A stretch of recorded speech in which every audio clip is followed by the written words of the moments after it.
गांव का नाम था वादी-ए-नूर। राजस्थान की रेगिस्तानी सरहद पर बसा एक छोटा सा कस्बा। यहाँ की जमीन सूखी थी, पानी कम, और लोग ऊंट बकरियां चराकर गुजारा करते। उनमें से एक था हसन बिन अहमद, उम्र 30 के करीब। लोग उसे हसन बकरवाल कहते थे। हसन की जिंदगी सिर्फ दो चीजों में गुजरती: दिन में बकरियां चराना, रात में तहज्जुद पढ़ना। उसके अब्बा अम्मी बचपन में ही गुजर गए थे। गांव में एक पुरानी मस्जिद थी, लेकिन उसकी छत टूट चुकी थी। बारिश में पानी टपकता, झूमे की नमाज में लोग भीग जाते। हसन का दिल रोज रोता, या अल्लाह, काश इस मस्जिद को नई छत मिल जाए ताकि तेरे बंदे आराम से सज्जदा कर सकें। एक शाम सूरज डूबने के करीब हसन अपनी बकरियों को ले जा रहा था। रास्ते में एक पुराना कुआं था जिसे लोग ममनुआ कुआं कहते थे। कहते थे कि उसमें जिन्नात रहते हैं। कोई पास भी नहीं जाता। लेकिन उस दिन एक बकरी जिद करके कुएं के पास चली गई और अचानक गायब हो गई। हसन डर तो गया, लेकिन बकरी उसकी रोजी थी। उसने बिस्मिल्लाह पढ़ी, ला इलाहा इल्लल्लाह कहा और रस्सी बांधकर कुएं में उतर गया। अंदर अंधेरा था, लेकिन नीचे एक चमक दिखी। वहां जमीन पर उसकी बकरी नहीं, बल्कि एक खूबसूरत लड़की बैठी थी। बालों में नूर, आंखें नीली हीरे जैसी, और कपड़े चांदी जैसे। वो रो रही थी। हसन ने पूछा, तुम कौन हो, यहां कैसे? लड़की ने कहा, मैं हूरे जन्नत हूं। अल्लाह ने मुझे सजा दी थी कि मैं दुनिया में आकर इंसानों की हकीकत देखूं। सैकड़ों साल से मैं यहां कैद हूं। तुम पहले इंसान हो जो बिना लालच के मेरी मदद को आया। अल्लाह ने मुझे 4 दुआएं कबूल करने की इजाजत दी है, सिर्फ तुम्हारे लिए। हसन हैरान रह गया।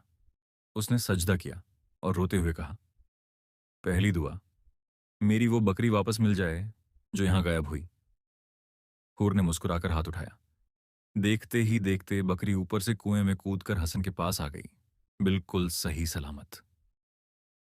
दूसरी दुआ, हमारे गांव की टूटी मस्जिद नई बन जाए, सोने चांदी की नहीं, बस मजबूत छत वाली, जहां सैकड़ों लोग नमाज पढ़ सकें।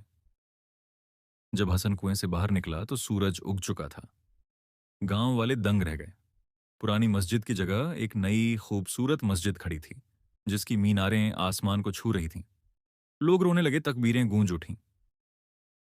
तीसरी दुआ, हमारे गांव में कभी पानी की कमी न हो, कुएं हमेशा भरे रहें और जमीन हरी भरी हो जाए। उस दिन से वादी ए नूर में बारिश होने लगी। रेगिस्तान में नदियां बहने लगीं, खेत लहलहाने लगे। गांव वाले कहते, ये हसन का करम है। अब चौथी दुआ का वक्त था। हूर ने कहा, मांग लो हसन, जन्नत में महल, अनगिनत हूरें, धन दौलत, जो चाहो। हसन ने आंखें बंद की, फिर धीरे से कहा, मेरी चौथी दुआ यह है कि तुम हमेशा मेरे साथ रहो।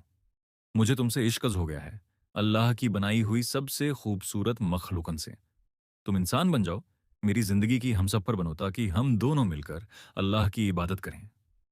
हूर चौंकी, फिर उसकी आंखों में आंसू आ गए। सैकड़ों इंसानों ने मुझे देखा, सबने जन्नत की नेमतें मांगी। तुम पहले हो जिसने मुझे खुद मांगा, सिर्फ मोहब्बत की वजह से। उसने दुआ की, और देखते ही देखते वो एक आम इंसानी लड़की बन गई। नाम रखा गया फातिमा नूरी। गांव वालों ने निकाह पढ़ाया, हाफिज साहब ने दुआएं दी। शादी की रात जब दोनों तहज्जुद पढ़ रहे थे, फातिमा ने फुसफुसाकर कहा, हसन, एक राज और है। अल्लाह ने मुझे 5वीं दुआ भी देने की इजाजत दे दी। वो तुम कयामत के दिन मांगना, जब हम दोनों हौज कौसर पर मिलेंगे। हसन ने उसका हाथ थामा और मुस्कुराकर कहा, तो मैं अभी से मांग लेता हूं कि जन्नत में तुम मेरे बाएं हाथ पर हो और हम दोनों अल्लाह के रसूल के साथ हौज कौसर से पानी पिए। उस रात वादी ए नूर के आसमान पर एक तारा टूटा, और लोग कहते हैं कि आज भी जब फज्र की अजान होती है तो मस्जिद के पास से एक मीठी सी आवाज आती है, अशहदु अन्ना मुहम्मदन रसूलुल्लाह। सुबह अल्लाह। कौन कहता है कि अल्लाह अपने नेक बंदों को जन्नत की हूर दुनिया में नहीं भेजता? बस दिल में इश्क इलाही चाहिए, और नीयत में सिर्फ अल्लाह की रजा। अल्लाह हमें भी ऐसा पाक इश्क अता फरमाए। आमीन या रब्बुल आलमीन।